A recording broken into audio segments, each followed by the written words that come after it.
Il s'agit d'une visite de solidarité du secrétaire général de l'ONU en Somalie, et ce, à l'occasion du mois de Ramadan. Objectif, tirer la sonnette d'alarme et appeler un soutien international massif dans ce pays de la Corne de l'Afrique.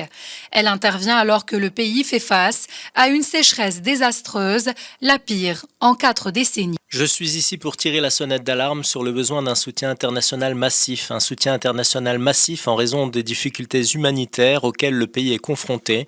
Un soutien humanitaire massif lié au renforcement des capacités sécuritaires en Somalie. Un soutien humanitaire massif pour la stabilisation et le développement du pays. Cette visite du secrétaire général de l'ONU n'est pas la première.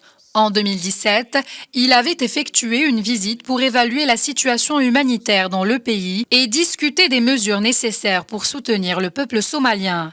L'ONU a lancé cette année un appel pour une aide humanitaire de 2,6 milliards de dollars.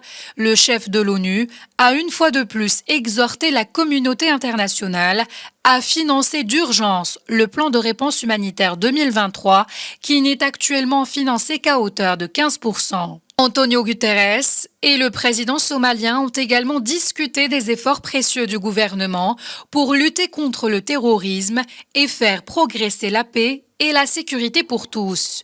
Une référence au combat mené par le gouvernement, soutenu par la communauté internationale, contre les terroristes radicaux Chebab, un groupe affilié à Al-Qaïda qui mène depuis 2007 une insurrection sanglante. Dans un rapport au Conseil de sécurité de l'ONU en février, Antonio Guterres avait affirmé que 2022 avait été l'année la plus meurtrière pour les civils en Somalie depuis 2017, en grande partie à cause des attaques des Chebab.